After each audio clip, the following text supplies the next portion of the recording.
Antes de Hugo Chávez, Venezuela era un país que muchos consideraban una joya sudamericana, ricos en petróleo, ciudades modernas y una calidad de vida envidiable dentro de la región. El país vivía un sueño construido alrededor del oro negro, un sueño que parecía no tener fin.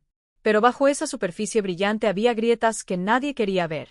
La riqueza estaba acumulada en pocas manos, la desigualdad crecía silenciosamente y el poder político se concentraba en élites que se repetían en un ciclo eterno. Venezuela era un país próspero, sí, pero sostenido sobre un equilibrio frágil. Ese equilibrio se rompió violentamente en 1989. El 27 de febrero estalló lo que después sería conocido como el Caracazo. Una ola de protestas, saqueos y caos que paralizó la nación. La respuesta del Estado fue brutal. Se habla de cientos, quizá miles de muertos, cifras que jamás quedaron claras. Lo que sí quedó claro fue otra cosa. El contrato social entre el pueblo venezolano y su gobierno había quedado pulverizado para siempre. Y con esa fractura, comenzó a gestarse el clima perfecto para un cambio profundo. Ese cambio llegó en 1998 con la figura de Hugo Chávez. Un militar carismático, polémico y profundamente marcado por el Caracazo y por su propio intento de golpe años antes. Chávez prometía algo distinto, algo casi mítico: recuperar la soberanía, devolver el poder al pueblo y acabar con la vieja política. Su mensaje caló en millones de venezolanos que sintieron que la república necesitaba reinventarse o morir. Con su llegada comenzó lo que él llamó la Revolución Bolivariana. Programas sociales masivos, discursos interminables, símbolos, uniformes, banderas rojas. La narrativa del poder cambió. Millones recibieron educación, alimentos, salud y ayuda que antes jamás había llegado. Pero detrás de esa aparente justicia social comenzó a crecer una sombra. El poder se concentraba. La oposición perdía espacios. La libertad de prensa se iba apagando. Instituciones tradicionales eran reemplazadas por estructuras alineadas a la revolución. Para sus seguidores, era un acto de justicia.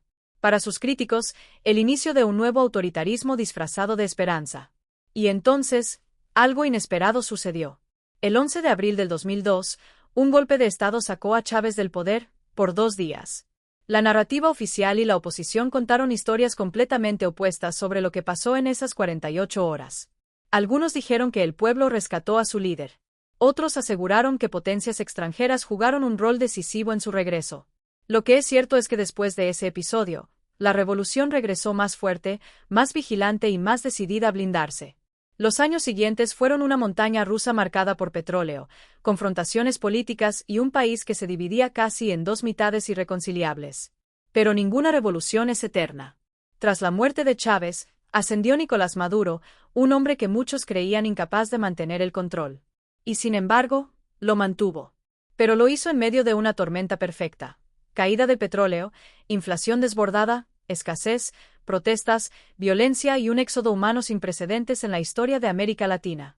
Millones de venezolanos salieron caminando por carreteras, cruzando montañas y fronteras con lo poco que tenían, buscando lo que ya no podían encontrar en su tierra natal. Mientras la gente sufría, el juego político se transformó en un laberinto. Asambleas paralelas, elecciones disputadas, sanciones internacionales, rumores de intervención extranjera y un clima donde nadie sabía quién decía la verdad. En 2019, un nuevo intento de cambio sacudió al país: la Operación Libertad. Miles salieron a la calle, líderes civiles y militares proclamaron que el gobierno caería, pero no cayó. Ese momento dejó una pregunta sin respuesta: ¿quién mueve realmente los hilos?